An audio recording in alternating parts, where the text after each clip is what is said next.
Subscribe for more Islamic videos.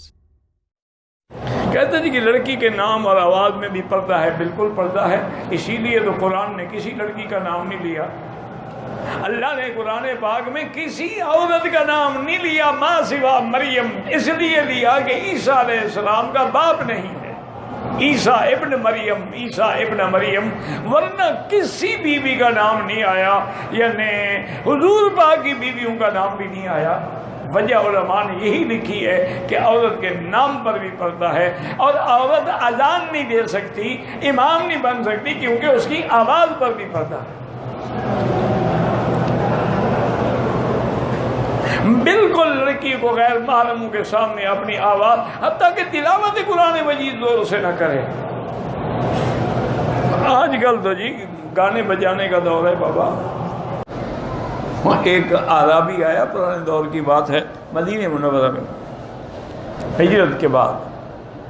اس نے کہا میں حضور بدو آدمی ہوں، پڑھا ہوا نہیں ہوں، جاہل آدمی ہوں، لیکن مسلمان ہوں، آپ جو قیامت کی نشانیاں بتاتے ہیں نا مجھے سمجھ نہیں آتی، انت الامۃ ربتہا، یہ مجھے نہیں سمجھ آتی، رب قاسیات عاریات، میری عقل سے یہ بالا تر باتیں ہیں، مجھے تو کوئی ایسی نشانی بتلائیں جو میں سمجھ جاؤں کہ بھی اب قیامت قریب آ گئی۔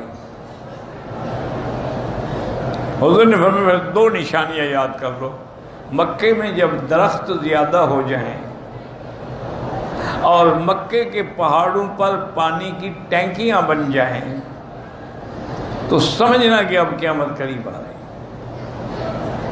آج آپ دیکھ لیں کوئی پہاڑ ہے جہاں ٹینکی نہ بنی ہو؟ اب 1400 سال پہلے تو حضور کے علم نہیں تھا نا کہ یہاں ٹینکیاں بنیں گی، یہ تو اللہ کی وحی تھی۔ آج سے 30 سال پہلے 20 سال پہلے جو لوگ آ رہے ہیں ان سے پوچھیں گے آپ کو کبھی کوئی درخت نظر آتا تھا مکے میں؟ اب جس سڑک پہ جاؤ درخت ہیں، مینا عرفات میں تو درخت بھرے ہوئے ہیں، ایک درخت بھی نہیں ہوتا تھا، ایک۔